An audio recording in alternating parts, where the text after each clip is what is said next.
Welcome to the Deep Dive. Emerald City Hockey's Seattle Kraken podcast. Hey everybody, welcome to a special October 31st Halloween episode of the Deep Dive. Sorry we're not in any spooky costumes or anything. We're actually recording this a day beforehand just to try to make all the scheduling work. As I mentioned on Post Game Live last night after that incredible Penguins win.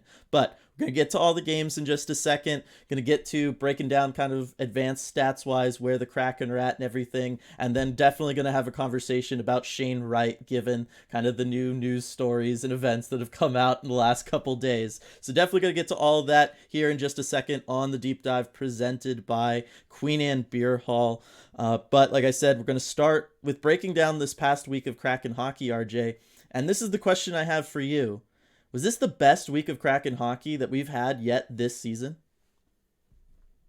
You know what? Thinking through the different weeks, if you separate it by Mondays like we do for this podcast, I think you got to say it is.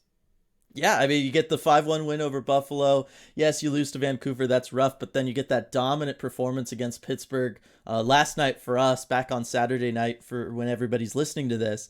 And I was just trying to think, like, I can't think of another stretch where the team has played so well, been so consistent.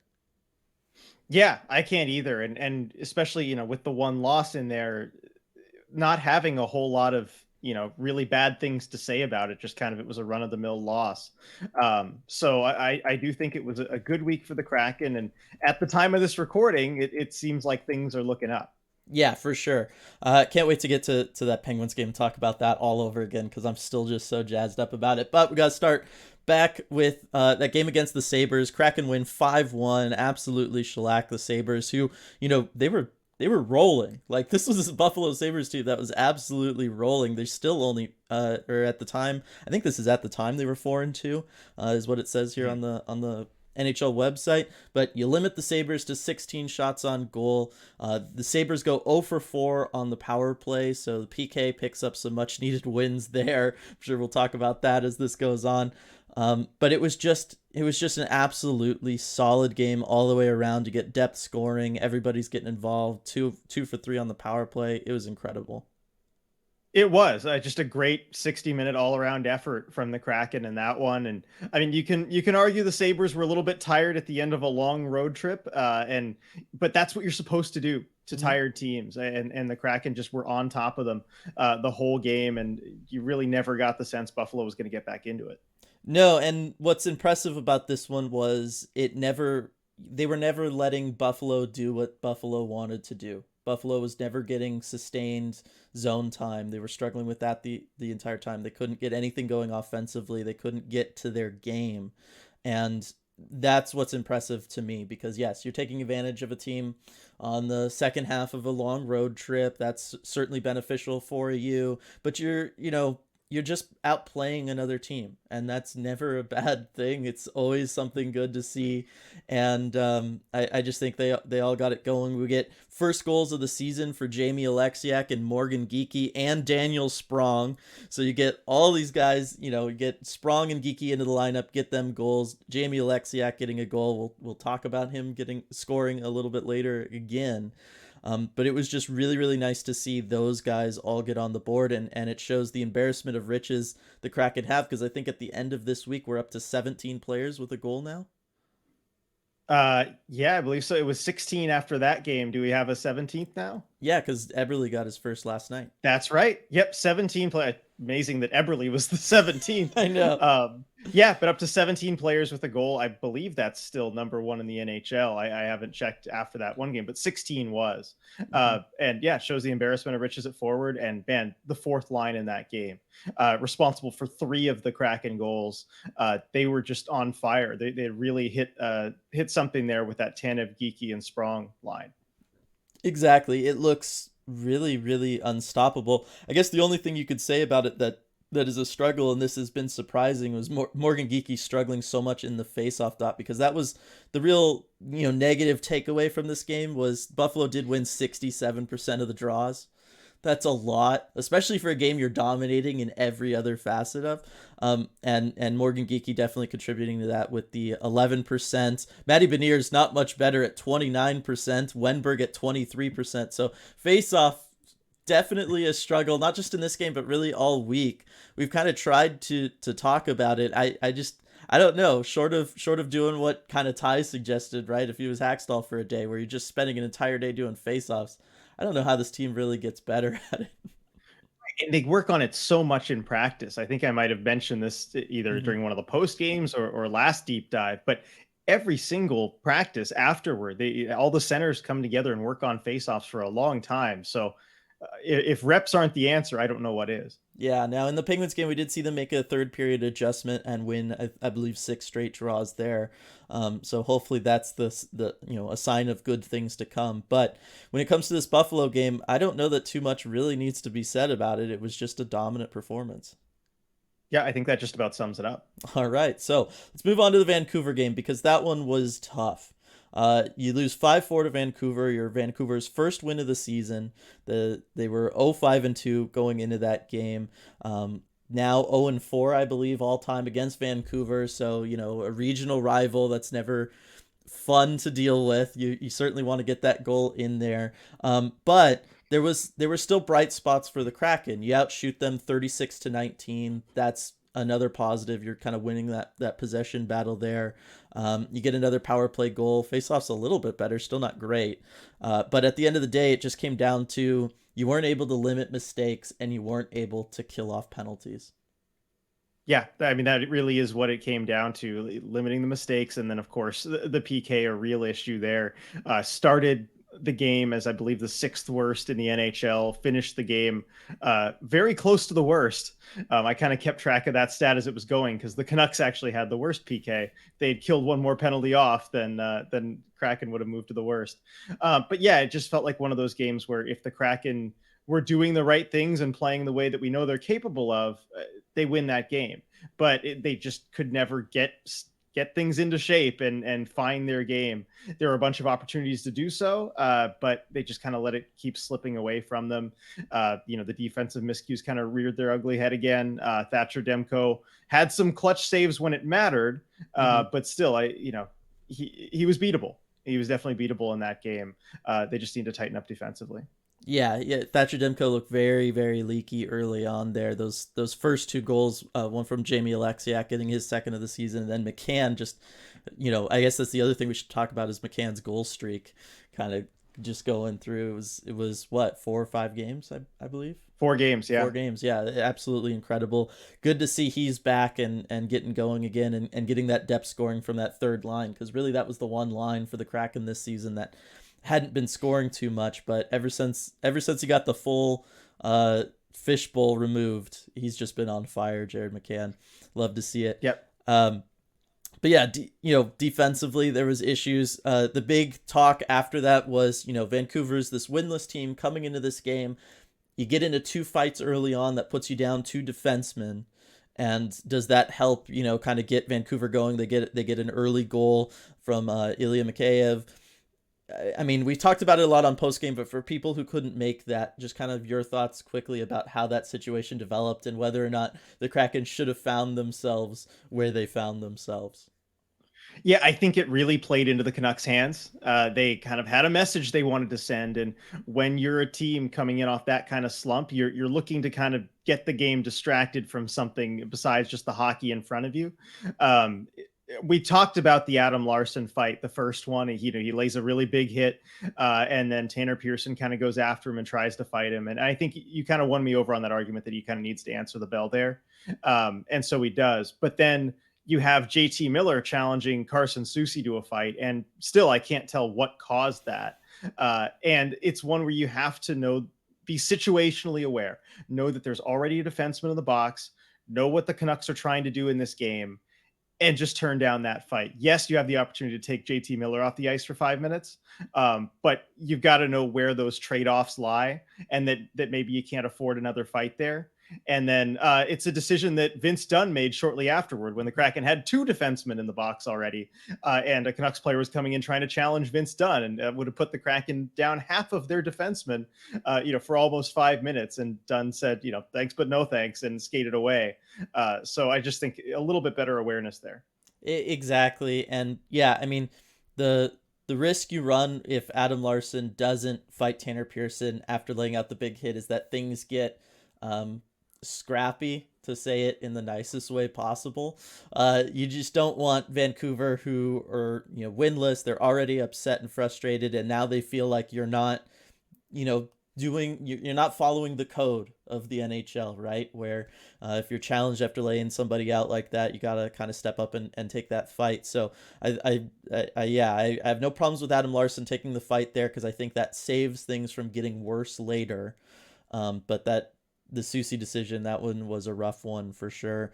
On the PK, the PK has definitely struggled throughout the year. We talked about it. They were able to kill off 4 Buffalo power plays in that first game, able to take care of business against the Penguins. Canucks go 2 for 2, and that becomes the difference in this one. And really, even in the Buffalo game looked pretty good from the PK, but in the Penguins game, I never felt like the PK was really that strong. I don't entirely know what the Kraken can do to fix it, other than at times it seems like it's just kind of it's different guys out there, like they're trying different looks. I don't know if it's a matter of just trying to get guys out there and build that chemistry as a unit, or I don't know. Do you have any thoughts? I think the poor results on the PK so far have kind of led to moments of indecision and lack of confidence. And I think those manifest themselves in like the failure to get a clear. I think in that Mm-hmm. Canucks game, Carson Kuhlman just has to clear that puck out of the zone. He had a good opportunity to do it. And when you're on the PK, you can send it down as hard as you want. Yeah. You don't have to worry about icing or flipping the puck out, but you get too cute and it comes back the other way. So that's kind of my idea is that, when you're not doing well, you can be a little hesitant and you can kind of fail to make those simple plays you need to make, or getting right in front of a guy net front. I know they've had problems with that at even strength as well.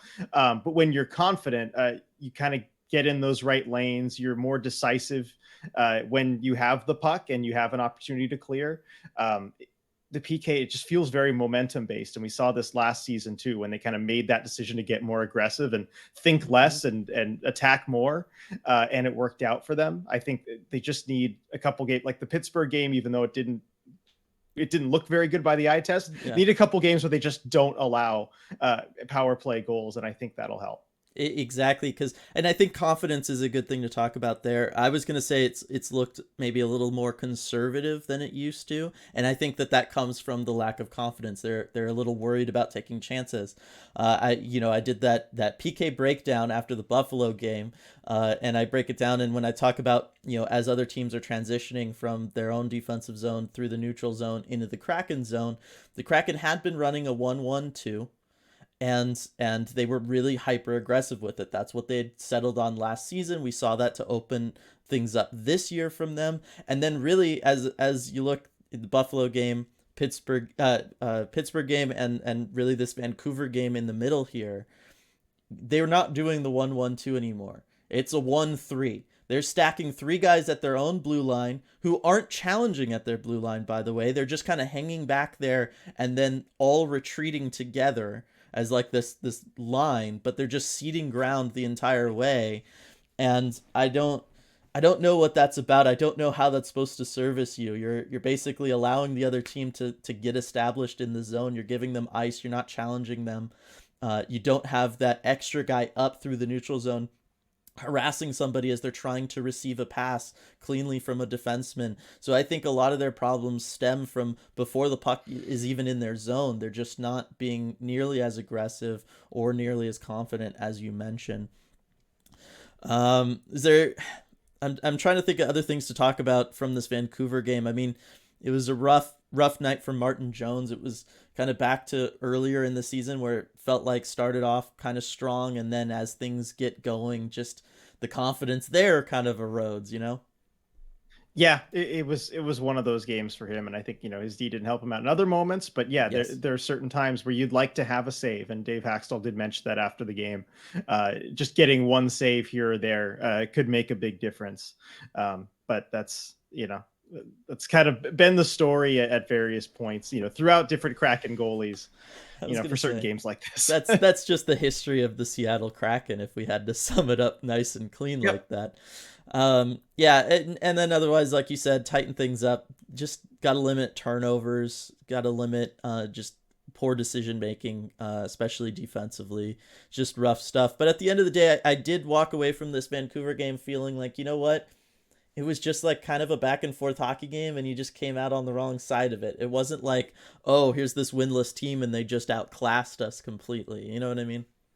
Yeah, it didn't feel like that Arizona game last year, especially because the Kraken had, this lately going in. They blew that game, Yeah. absolutely blew that game against Arizona. It didn't feel like that. No, not at all. And then going into the last game that we'll talk about, break down the Pittsburgh game, where it was just a full 60-minute effort from the Kraken. And really, outside of one mistake from Jamie Alexiak that directly leads to that Penguins goal from Jake Gensel, the Kraken were just solid top to bottom. Like every single player, all four forward lines, all three D pairs, goaltending from Martin Jones. I think everybody has talked about it afterwards. That might have been the best goaltending performance a Seattle Kraken goaltender has ever put together. Agreed. I think it very well might have been. We saw the Allison pointing out he saved over 3 goals above expected in that game, which is fantastic. And that certainly aligns with the eye test. Martin Jones was excellent in that game. I mean, and of course, the day after, becoming a dad and having his first baby born, a son, which is awesome. Congrats to Martin Jones. I think he was just kind of feeling it in that game, and just robbing the Penguins on a number of different occasions. But I think beyond that, I think the skaters in front of him did a good job making things manageable for him. Again, not easy. He had to make some very difficult saves, but manageable. So, one's taking away opportunities where he had no chance. And I think that was huge for him. And if you just give him a chance there, that's really big. Not fueling the Penguins transition too. That was another thing that Dave Haxtell emphasized before the game, and the Kraken were able to, execute on that game plan basically, which was really good to see. Yeah, I feel like so many of the miscues, misplays, mistakes, whatever you want to call it, that we've seen from the Kraken defense, that you and I have talked about on just about every single post game live, it feels like this season. None of that was there today. You weren't seeing guys get behind them, right? There was never really a Penguin between a Kraken defender and Martin Jones. So you're limiting guys getting behind you and getting those first looks at rebounds and things like that. That's a big one. You limit, just the whole having both of your defensemen slide down beneath the goal line and leaving the front of the net exposed, or having them both go out to be aggressive towards the side and again leaving your net exposed. They made sure to always have someone back who was always keeping the play in front of them, and it shows what a big difference that makes, because it completely changes what the offense is able to do. The offense then has to do, try to make more passes cross ice, you know what I mean, through the zone, which are, easier to pick off. They're a lot harder to make clean passes that way. It means as guys are trying to take, kind of more quick one-timery attempts, not able to get all of it on it, or not able to be super accurate with those attempts, so they're easier saves for a Martin Jones to make. So I really felt like the defense of this one stepped up big time, as well as Martin Jones. Like, again, I don't want to diminish his performance in this one, because he was just at 1,000%. It was really, really cool to see, but it was a total group effort there. Jordan Eberle mentioned gets his first goal of the season, becomes the 17th member of the Kraken to do so, and also welcoming a new addition to his family. So big night for the new proud papas. Yeah, and it was a great. Sometimes the stories write themselves, right? Yeah. That's kind of I heard that up in the press box during the game.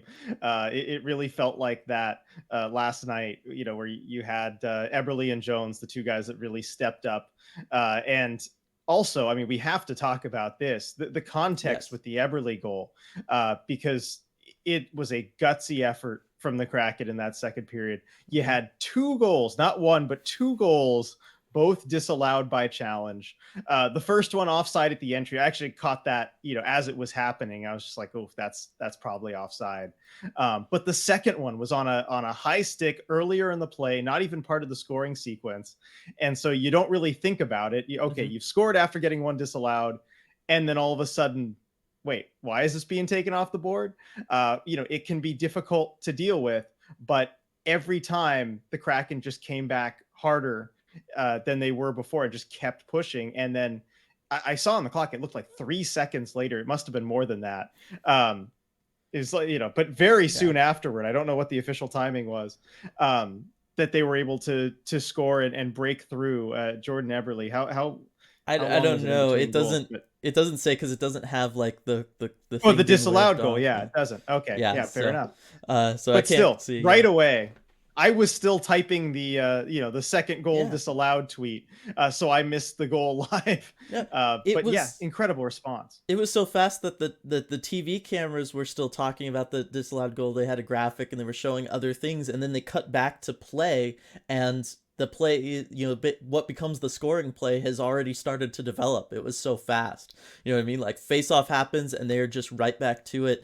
And all credit in the world to that line of Jordan Eberle, Jaden Schwartz, and Matty Beniers for being able to take that moment where you're talking about, what would have been a response goal to the Jake Gensel Penguins goal gets wiped out off the board. So now you've had your second goal wiped out. You've been scored on. You're still down by one now. You're finding yourself easiest situation in the world to just be like, F this, like, God, you know what I mean? And let it get to you, and you let yourself down a little bit, but instead it's the Penguins who look complacent and who look completely unprepared to play when the whistle comes back and play starts again, puck drop. And credit to that line for attacking them as aggressively as they did, because that play develops basically by going right down the middle, like you're just shoving it down the Penguins' throats, that you are coming after them in this situation and you are not going to be denied again. And you get a fantastic play from Jaden Schwartz, creates a good opportunity for Matty Beniers to have one of the, low-key pass of the year attempts over to Jordan Eberle, who's able to just tap it home and get that. Because I felt bad because Eberle was the primary assist on the Donato goal, that the first goal that was originally disallowed that would have put the Kraken up by one. And I was like, oh my gosh, they took a point off the board for Eberle on, right after his kid's born. I was like, oh, that's terrible. But then, makes up for it in the biggest way possible. Universe took care of him. Yep. No, what goes around comes around. He dishes that great pass out, gets an assist on the Donato goal, and then gets a great pass sent to him, on his goal. It just works out perfectly. Right. And then talking about tweets from Allison Lucan, I believe it was 5. That's the 5th time this season the Kraken have scored a response goal within 2 minutes of the opposing team scoring, which again, the context around this one, having one waved off moments before, couldn't have been more than 20 seconds probably beforehand. Yeah. To come back out and make sure that you get that response goal in a game where you're playing a really good team. I know this Penguins team struggled on this road trip, but it was still a good team. We saw how hard the Kraken had to work for this one, and it was just total team effort. Love to see it. Yeah. And then also Morgan Geekie getting a second goal. We'll probably talk about that more once we get to the Shane Wright discussion a little bit later as well. But how about the electric celebration for Morgan Geekie? Does anybody celebrate getting a goal better than Morgan Geekie? I don't think so. No, I mean, no one does it better, I think, on the Kraken. I mean, you have some other guys that get pretty animated, but man, was he excited to score that goal. And following his whole story kind of through last season, everything, you understand why. He's really coming into his own and showing his value on this fourth line that has just looked amazing this week. Yeah, they've played super strong. So let's go ahead and let's talk about like the Kraken overall playing strong and playing well, and we'll get into just how well all of these lines are playing and everything. I've pulled up Money Puck on my computer so we could go through things. I'm pretty sure you have as well. First thing I want to talk about though, RJ, and we'll try to do this compliment sandwich again. We'll talk like overall team strengths, then maybe we can talk about some stuff that's struggling, and then we'll get to some more team strengths. But the first thing I have pulled up, RJ, is Playoff percentages, playoff odds on Money Puck. Care to guess where the Seattle Kraken are right now, playoff wise? Knowing that they're exactly 500 again, because that's just where this team loves to be. Right. All right. Well, let's see. Because I know I've looked at the Money Puck playoff percentages before, but I did not pull them up for this. Mm-hmm. They tend to be pretty optimistic about the Kraken's playoff odds. I'll go with 55%. Even if they're 500, I feel like for a 500 team, it should be less, but I'll go 55%. Oh, RJ, don't you know they're playing in the terrible Western Conference this year? 61% chance of making the playoffs according to Money Puck as a 500 team. I'm with you. That might be a little optimistic. That being said, seeing how well this team can play when they limit mistakes and stuff, which is, the easiest thing to then like go out and do. Like it's much easier than last year where it was just like, I don't know, find somebody who can all of a sudden score 25 goals, right? Like that's near impossible to just kind of create out of thin air. But being more disciplined and just limiting mistakes, that's something you can actually work on as a season goes on. So maybe they're just trying to get ahead of the game. Maybe what we saw from that Penguins game is going to be more of the Kraken team moving forward, in which case I think 61% is very appropriate. Yeah, if they continue to roll together what we've seen, if they can actually win 2 games in a row, things like that, then that'll be good. And looking at the standings too, like they're keeping pace with some of these teams in the Pacific. Only the 2 teams you doubted, Vegas and Calgary. Oh, you'll get to that. Don't have to talk about that now, but only those 2 teams are really kind of head and shoulders above the rest right now. Everybody else is still trying to find their footing. Exactly, and that's what I think a big part of this is. Another big part of it is Seattle Kraken are doing really well in the Money Puck model of things. Expected goals percentage, Seattle Kraken 4th in the league with a 56.95%. I got to think that that's probably what's weighing very heavily in their playoff odds. Yes, that's true. But I do think that we've seen the shot advantages for the Kraken all year long. Right, they've certainly been leading the way when it comes to that. You feel like outside of giving up some just totally blown defensive coverages, a lot of these games would, a lot of their losses would be closer. Some of them would just be straight up wins for this team. I don't think that there's any funny business going on when Money Puck has them kind of 4th in the league when it comes to this expected goals percentage. Yeah, I agree. And you look at where this team is at offensively, and how much offense they're generating. I know expected goals percentage, it factors in obviously how much you generate and how much you allow too. Right. But I think this is a team that just can generate like copious amounts of offense at a time. And we're seeing it in how many goals they're generating too. Like not just expected goals, but they're putting a lot of goals on the board. And I think that can factor in. And I think also the way these are calculated too, as far as expected goals, I tend to think that they can kind of underestimate or undercount really grade A scoring chances. Where the Kraken will give up one where the eye test tells you that's a goal 90 to 95% of the time. It's a wide open net, pass across, goalie has no chance. And it'll look like, 35 to 40% chance of a goal. Yeah. And maybe in the aggregate, that is true. I don't know. Maybe that gets screwed up, but more than half the time. But I do think it has a way of undercounting that. And it's the type of chance the Kraken on their bad games can allow a lot of. So I think that might factor in a bit too. Yeah, I was going to say it's the defensive miscue plays where we're just letting guys sit wide open in front of the net. Or the one I will always go back to was when Domi is just right behind Jamie Alexiak, able to collect a puck, and goaltenders already had to make a move, and Domi's able just to put that one home. I mean, how do you even calculate that? Because I can totally see how from that angle, most of the time that player is going to be just completely locked up by a defender. That situation isn't going to happen very often. Goaltender's probably not coming off the sequence of events. They were just happening. So I can see how a goal like that would, expected goals wise be lower. But then, when you're watching it, you're just like, yeah, anybody playing in the NHL should be able to bury that chance and kind of take advantage of the situation that unfolded there. And I'm looking at it right now. It shows 37% chance of scoring, according to that, when the eye test might tell you it's a little bit more. Exactly. So I do think that the Kraken are benefiting from that, just to, be totally fair about everything. But it doesn't take away from the fact that, again, eye test wise, if you're going to go off of that, the Kraken are driving possession. You're seeing that Matty Beniers line, they limit chances like nobody's business. Matty Beniers is so good defensively at taking away things. That slot is basically unusable for teams, opposing teams, the slot in the Kraken zone, because Matty Beniers just has it on lockdown whenever he's out there. And we're seeing that line pushes and drives offense. They don't maybe generate as many chances as you'd want, but they're sure good at limiting chances and keeping the game away from the Kraken's own zone. Now, the Wenberg, Bjorkstrand, and Burakovsky, thank you. There you You go. know, the one on my fantasy team, the one I should remember the most.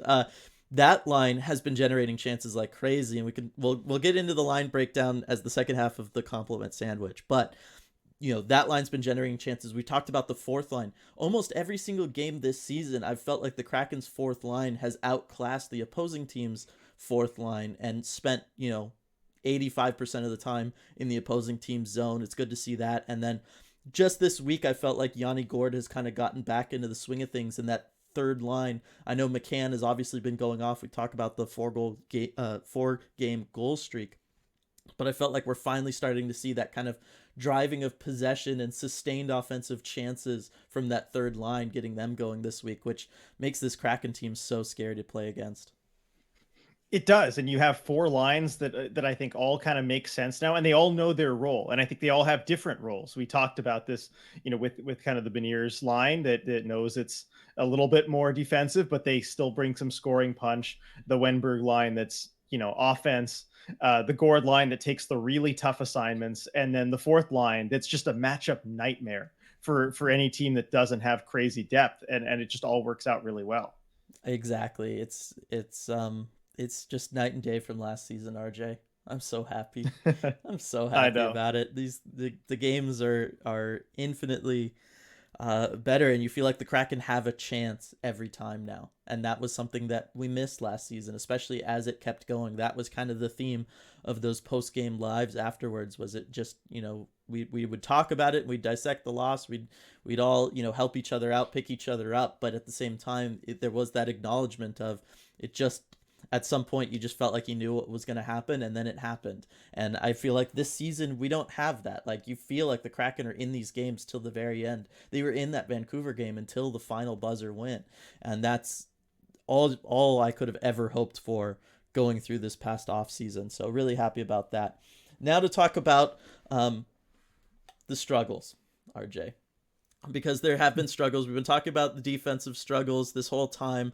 Now it's time to kind of look at that from an analytics standpoint, and kind of, to no one's surprise, the Alexiak Schultz pairing significantly worse than the Kraken's two other pairings. They've looked both of them have looked lost in the defensive zone for a little while now. Justin Schultz, I thought, started the season very strong, but a lot of that was his offensive play and kind of driving things there. Has cooled off in that regard pretty significantly as the season's gone on. And Alexiak's just had struggles kind of everywhere, whether it's playing behind the net in net front, or turnovers and bad plays in the offensive zone that lead to chances going the other way. So last night we finally saw a change. We saw a shuffling of the defensive pairings, so it's a little early to read too much into Susie Schultz and Borgen Alexiak, but I still think that was something that needed to happen, and all credit to Dave Haxtell for seeing that it wasn't working kind of through that first period of this Penguins game and finally making that change.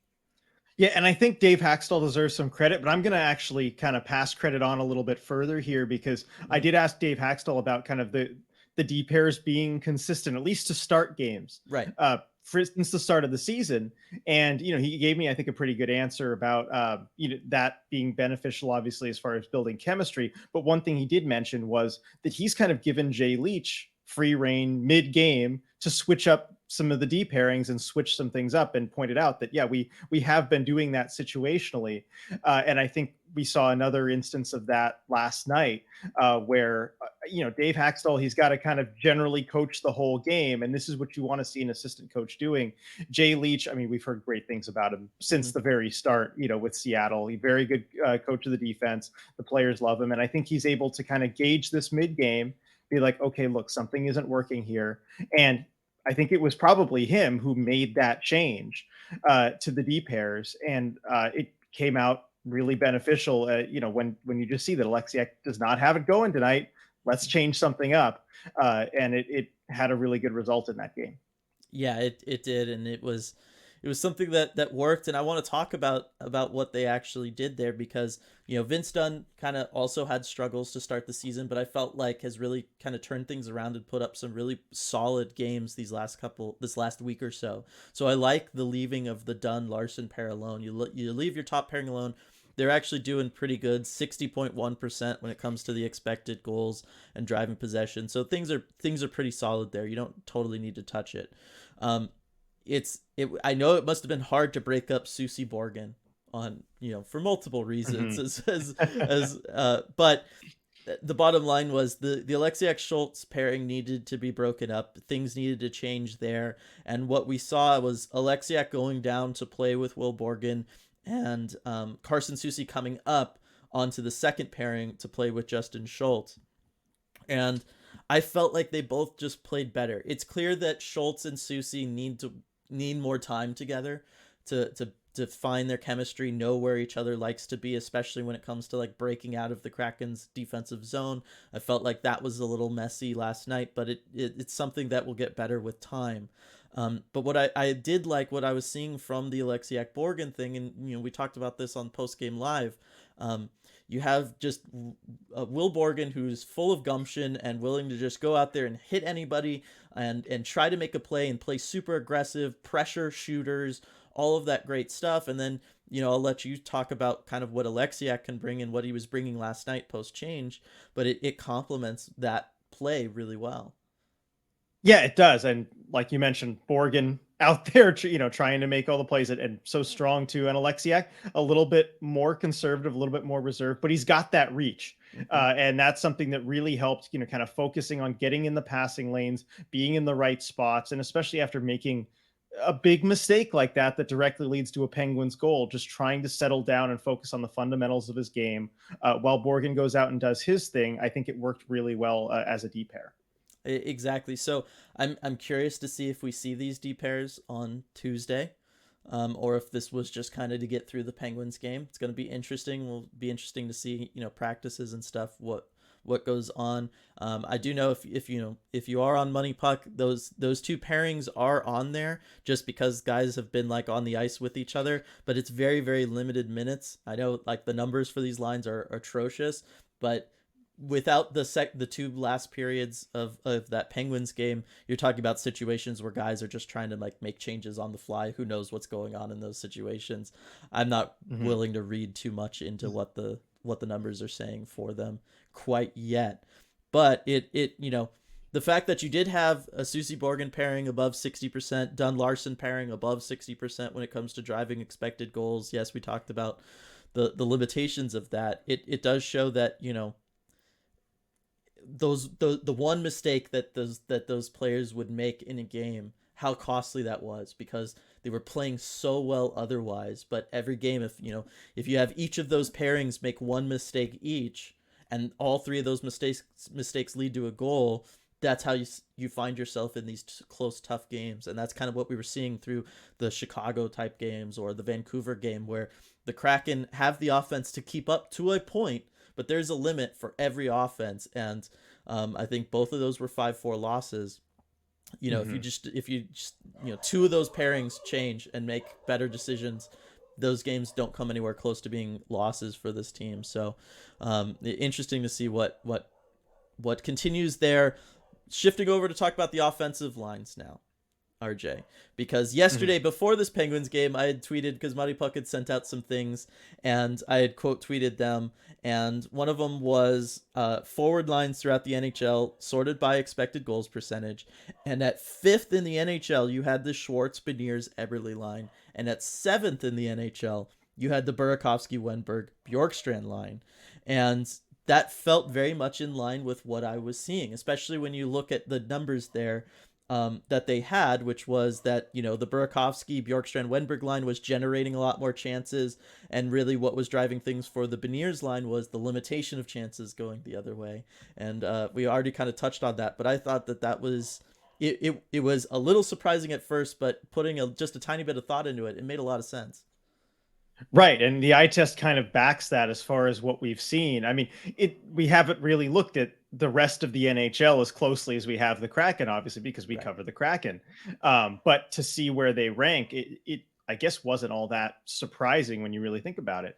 And it shows how they've really hit on these two forward lines that are kind of carrying things, as far as their top six, in a way that I don't think they ever really did last season. Even when some of their lines were going and firing on all cylinders, it was never at a kind of top of the league type thing as far as just keeping possession and generating offense.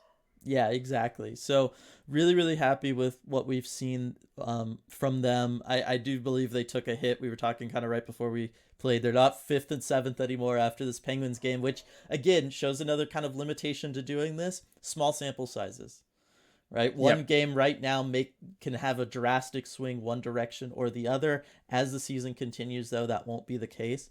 But still very, very good. It's not like they, were like somehow fell to negative territory or anything. As I'm looking, because I wanted to see like the third line, McCann, Gord, Kuhlman together, 86.7%. Now, only 24 minutes of ice time, so take that with a grain of salt. But I mean, that matches up with what we were seeing from them. I mean, really, if you don't have the Kuhlman PK misplay that you talked about earlier, I don't think Kuhlman gets scratched against the Penguins because he was playing really well. Yeah, no, he had a really good few games going up to that, and yeah, made a kind of a key mistake in that game. And maybe as a coach, you want to send a message, and I don't necessarily have an issue with it, Mm-mm. because also you can just plug Brandon Tanev onto that line, and I mean, what Brandon Tanev brings, in place of Kuhlman. I think they play a similar style of game. I'd say Tanev is actually the better player there.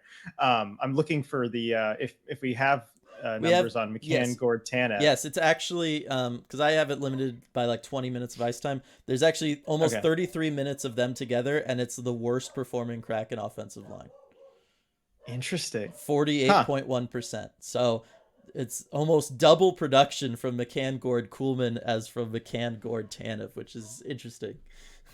Interesting. I mean, we know the chemistry between Yanni Gord and Carson Kuhlman. I mean, they can just Yes. kind of read the way that each other plays really well. So I guess I'm not super surprised by that, but still, yeah, it's good to know. Yeah, and then it's hard to get a read on the fourth lines because you have to drop that, minimum ice time kind of sorter down to just about nothing to try to get some of these lines in there. Tanev, Wright, Donato only played 16 minutes together, so it's hard to say, read anything into that. But like I said, night in, night out, you can just watch whatever grouping they have down as their fourth line. That line plays well. And at the end of the day, that's all that matters. Yeah, exactly. They play well, and I mean, we're seeing it in the actual goal results too. In case we needed any, confirmation, that because it's tough with such a limited sample size on the advanced stats. But if you can get your fourth line contributing, 3 goals like they did in the Sabres game, and then a big goal another game later in the Penguins game, I mean, those are the kind of results. Whatever the underlying numbers in a small sample size, if you can get that positive actual goal differential, that's a win. Exactly. So I think the Kraken are well on their way. It's all just about limiting mistakes. Most of those mistakes have been in the defensive zone. I think Martin Jones put together two really, really solid games this week. I think that's going to be something we continue to see from him. And yeah, I just think this team is they're on a good trajectory. All that's left for them now is to be able to string good games back to back, RJ. I know that is what eludes them at the moment, Can and if they can just break through, I said this on post game last night. If they can just break through and get that second win in a row, I could see the wins just starting to pile up. There just seems to be kind of that barrier there. Maybe it's a mental barrier as much as it is, the team in front of them. But just have to figure that one out. But I like the overall trajectory, as you said. Yeah, I just want to see this team spend like a week above 500 just so we know that we're not all allergic to it. Like we're not all going to bust out in hives because the team's above 500 for any significant length of time. That's what I want. Just after last season and everything and their kind of inability to just quite get there this season. I think that would be a lot of fun. But we talked about during that last segment the fourth line and the limited minutes, all the different combinations that the Kraken have had on it have been, and in part of that is because of Shane Wright not being in the lineup consistently. Right, played in, I believe it's 5 games. He's got that 1 point, that one almost goal in those 5 games, averaging 6 minutes and 50 seconds in those games played. And it's been 3 games in a row now. He's been out of the lineup. The last couple days, we've seen some more noise or talk about that. Get an article for the Kraken's website from Allison Lucan, where she talks with Shane's family and she talks with Ron Francis. So we get some kind of insights there. And then also last night, you have Jeff Merrick talking to a fairly large audience that might not be totally paying close attention to the Kraken about it, and saying that all sides are frustrated by the situation with Shane Wright. And so I guess RJ, do you want to kind of touch on that first, and then we can kind of dig into the many layers that this situation has? Sure. So this has been, kind of an ongoing story with the Kraken over the past week. They had a 3-game homestand, and Shane Wright was a healthy scratch for all 3 games. And one thing that was also pointed out, and this doesn't really matter on the hockey side of it, but his grandparents came up to visit, and they were here for the 3-game homestand. I got to meet them. They're very, very nice people, adorable couple, and they didn't really get to see him play. So that was another issue there. And, with the Jeff Merrick report, yeah, that reporting that basically everybody involved seems to be frustrated. I kind of wanted you to make this point because you made it so well before we were talking. But I mean, what's your take on that Merrick report? Well, that of course there's frustration, right? Like how could there not be? You've got on the team side of things, you have this player you've drafted that, is going to be a big part of your future plans, and he's not seeing the ice right now. He's not getting games in. Kind of the worst thing we know for any player developing is to just kind of sit in the press box. And Ron Francis talks about that in the Allison Lucan article. So of course the team is frustrated because they're not getting what they want out of the player that there's expectation around. And then on the player side, also you're not playing. Show me a player who isn't frustrated when they're not playing, right? Show me the player who's happy to be a healthy scratch. So I felt like the whole thing was kind of just built out of some obvious stuff. The thing I kept coming around to was you don't need to be in the building and you don't need to have an inside source to come to the conclusion that both sides would be frustrated when it comes to this situation. So I feel like it was more so Jeff Merrick kind of needing to have a talking point as they were talking about all the rookies and as many of them have kind of hit the 8-game mark and the decisions whether or not to send them all down. And then you have to touch on the Shane Wright situation. I feel like it's just kind of like an easy out from a media standpoint as a group that doesn't have somebody here covering the Shane Wright situation full time, right? They don't know all of the ins and outs, and we'll talk about how much of the ins and outs we actually know covering them all the time. But it was just one of those things where it was like, yeah, of course there's frustration. Why wouldn't there be? Show me this situation anywhere and tell me that there isn't frustration from either party. Yeah, no, it makes sense to me. So, all right. So as we get into the more of the Allison Lucan article, you get Ron Francis at one point talking about how You want to see him playing more like 10 to 12 minutes rather than the kind of 6 minutes. Like I said, he's averaging 650 of ice time. Obviously, I talked about this way back when he was drafted. I said, kind of, if you're going to keep him up and most of the season he's going to be your fourth line center, it's probably not best for his development just because of the limited situational use, the limited minutes he's going to get. You're probably better off having him go back to major junior just to get more minutes in, just because at that young age, and especially considering he missed that full year in the OHL due to COVID, just getting game reps is what's going to be best for this kid.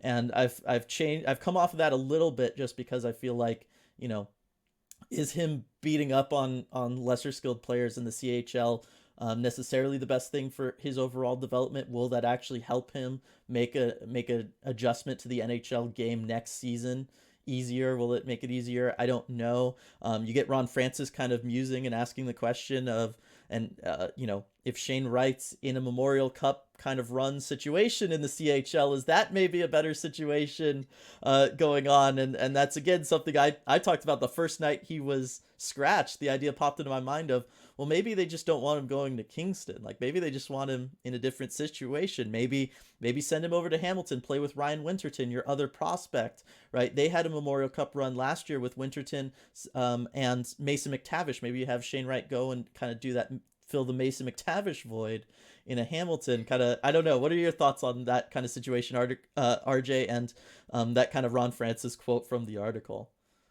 Yeah, I mean, it made me kind of reconsider what he had said earlier about the plan is for Shane Wright to stay the whole year. I think they might be second guessing that a little bit. The fact that he kind of pointed to that type of scenario, one that we've already been thinking about a little bit, I think it makes a lot of sense. And the reason it makes a lot of sense is because I think all parties involved, Merrick mentioned the obvious frustration. I think they've found themselves in kind of an impossible situation, and one where each person's interests don't necessarily align with each other's. And that's what's creating this difficult situation. You have the different stakeholders in this. You've got Ron Francis, who kind of the long-term view of the organization is his priority and has to be. You've got Shane Wright, who, his development and obviously just wanting to get into games is a priority. And then you've got Dave Haxtell, who at the end of the day is just trying to put together the best lineup that he believes gives the team the best chance to win. And that's what Haxtell is doing. He's kind of has the final say as far as who plays in any given night. And that's his job, is to put the lineup together that he feels gives the team a best chance to win. And I think that you and I might even agree that the lineups he's putting on the ice are the lineups that are giving the Kraken the best chance to win night in, night out, right? Yeah, it's hard to deny like how well Morgan Geekie's playing, right? As he's gotten two big time goals over the course of this past week. We've spent most of this podcast prior to now talking about how good the depth of the Kraken has been playing, how they're outclassing their opponents in the bottom six. So I totally understand from a coaching standpoint, as somebody who, coming off the season you had last year, you want to be able to be in that playoff hunt. Even if you don't quite get there, you at least want to be in that conversation for as long as possible. It makes all the sense in the world then to maybe not, try to force a bunch of minutes to your 18-year-old rookie when you know that these other players are working and it's all gelling and you're winning hockey games, you're beating teams like the Pittsburgh Penguins. You know what I mean? It's really hard. Right. But when you look at the bigger picture, you have to balance that against Yes. Shane Wright's long-term development.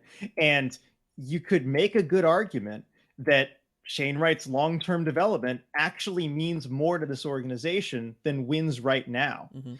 And it's tough because Dave Haxtell can't really take that into consideration given what his job is.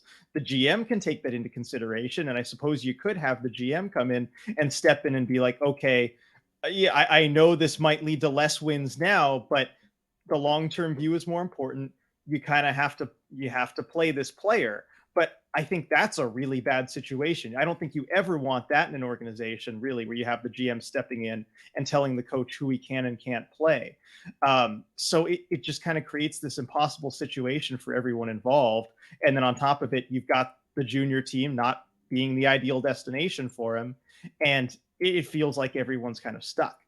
Yeah, it and that's the perfect word is stuck. As far as the other, you say impossible situation, I say no win situation.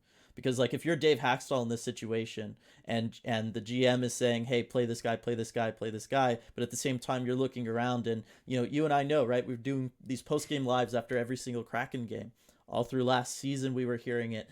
Through any time the Kraken struggle through this season, the first thing everyone is saying is, you know, they're, at the very least, they're questioning Dave Haxtell, if not outright saying he needs to be fired, right? And so if you're Dave Haxtell and you're saying came in with a certain level of expectation last year, didn't really meet those expectations through that full season, this year still remains to be seen.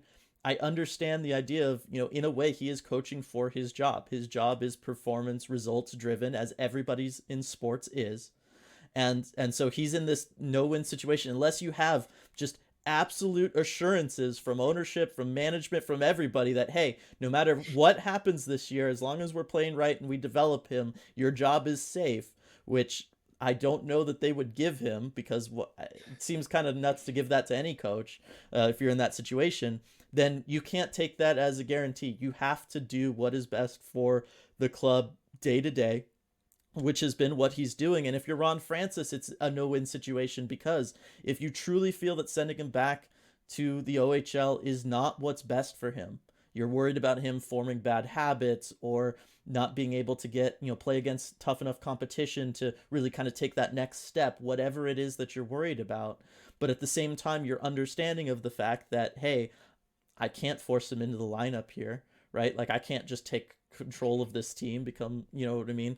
And so it's a no-win situation for him. And then yes, poor Shane Wright really is the one guy, he has no say in anything. Like he's the most powerless in this because he has no ability to just put himself in the lineup. Obviously he can work, and we're seeing that he's working extremely hard. After every single practice, you're putting out video of him working one-on-one with the Kraken coaching staff, skating until he basically just falls down because he's Yes. just wearing himself out so much. He is putting in the work. He's doing absolutely everything he can possibly can to prove to this coaching staff that he deserves ice time. But at the end of the day, I understand. I see the situation from all sides, and it's a no-win situation. Yeah, and I mean, he is putting in the work. I think that is really worth mentioning as someone Yes. who kind of sees him out there. He's out there with the scratches after practice, but he's the last one off the ice too. It's not, like he's just getting that extra work in with everybody. He is putting in that individual work with the coaches later, basically until he drops. I have seen that a couple times, until he literally just falls down and cannot skate anymore.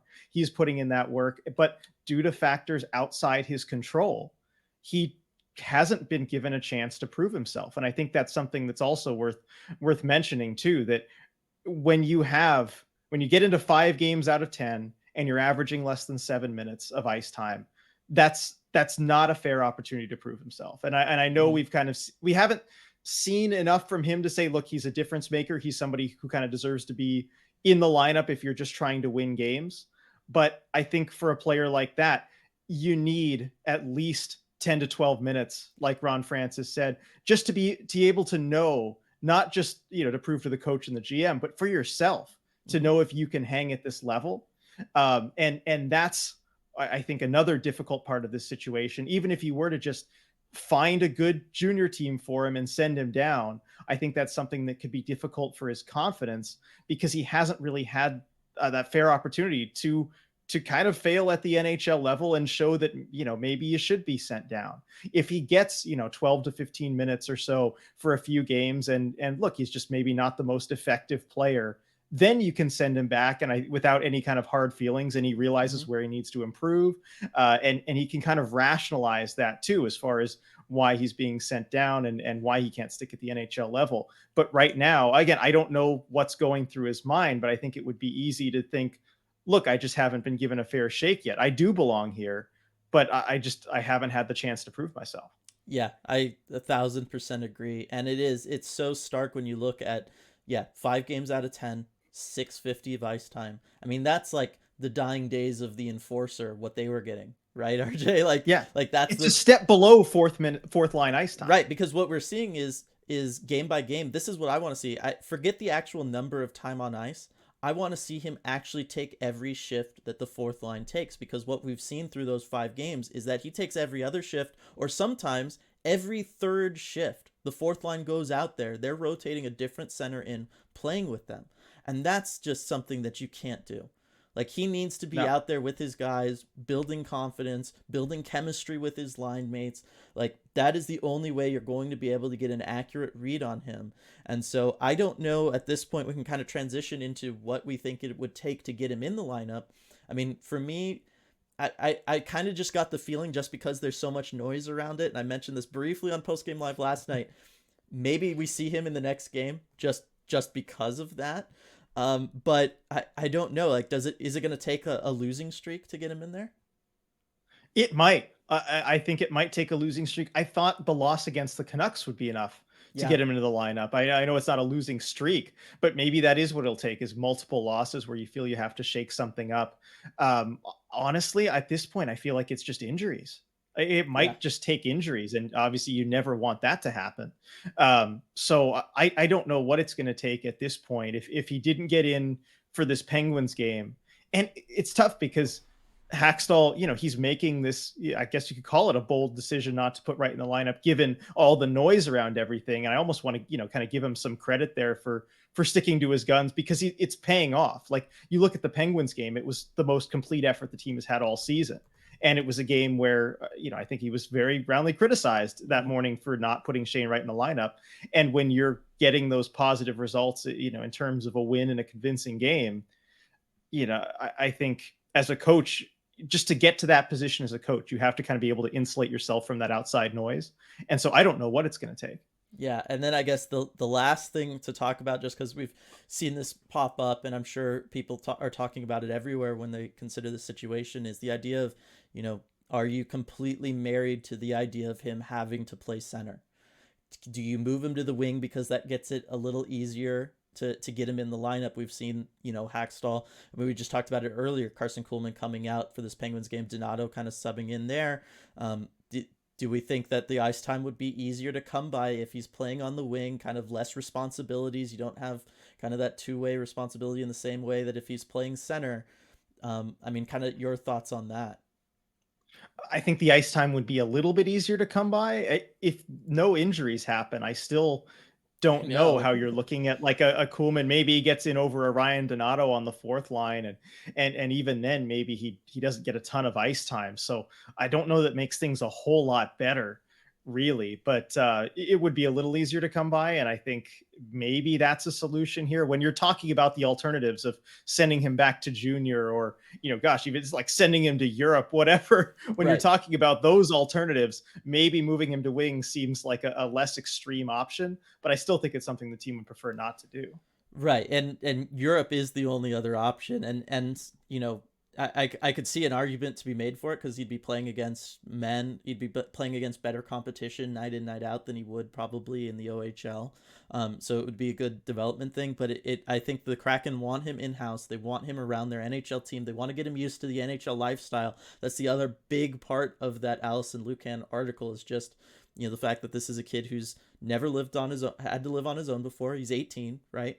And he's never had to have, be not in school, right?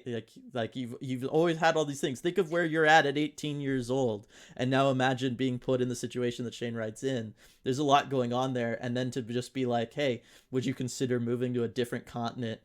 Time zones completely different, all that stuff, and you're just gonna have to kind of figure it out in a country that doesn't speak the same language as you. You know what I mean? Like, you don't speak their language. Yeah. It'd be All in the insane. middle of a hockey season too, right? Right. Transferring from one team It, to another at any point in the middle of the season, it's yeah. just so much. I don't think that's a good idea. No, I don't think it can happen.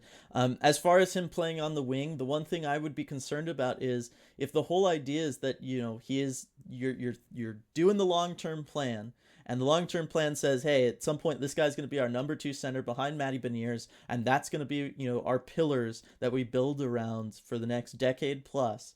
I, do you really want to move him to wing if part of the reason you're not sending him back down to major junior is that you don't want him building bad habits or not being able to work on exactly what you want him working on? Then I don't see moving him to wing as being a solution, just because it's a completely different game, right? It's going to have completely different responsibilities. Where he's supposed to be on the ice is going to be completely different. I don't think, just because he's only 18 and no 18-year-old is nearly physically developed, I don't think that you can have him be like a winger who's going to be going and driving the net a bunch and all that kind of stuff, or being super effective below the goal line on the forecheck, just because, like I said, no 18-year-old is as fully developed as a 25-year-old. It's just not how bodies work. And so it's a tough situation. I don't think wing's an option. Europe's obviously not an option. It sounds like for the Kraken, the OHL isn't an option unless maybe something changes. And so we're just kind of left in this waiting game, and it's just an unfortunate situation all the way around. It is. And I think something we should also explain too while we're talking about this, because I've seen questions about this on social media and online. No, AHL Coachella Valley is not an option for Shane Wright.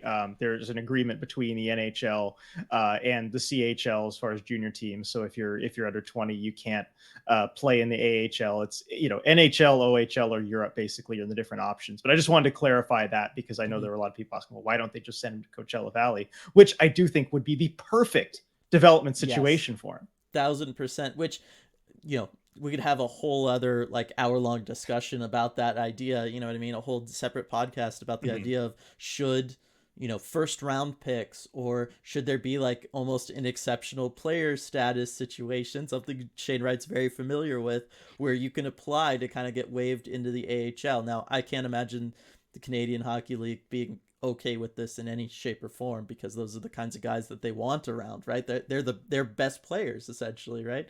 If you're talking about somebody that you want to be playing in the AHL. So I don't think that would happen soon, but yes, ideally that's what you would be doing, especially with the fact that Coachella Valley is in Seattle right now.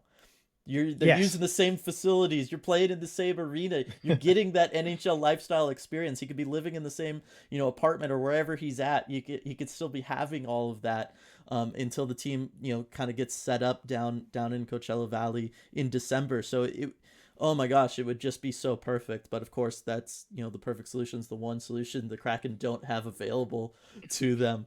It's just going to be life. Yep, it's just a tough situation. It's just going to be interesting to see when he next gets in the lineup, and unfortunately we're all just going to have to wait and see when that is.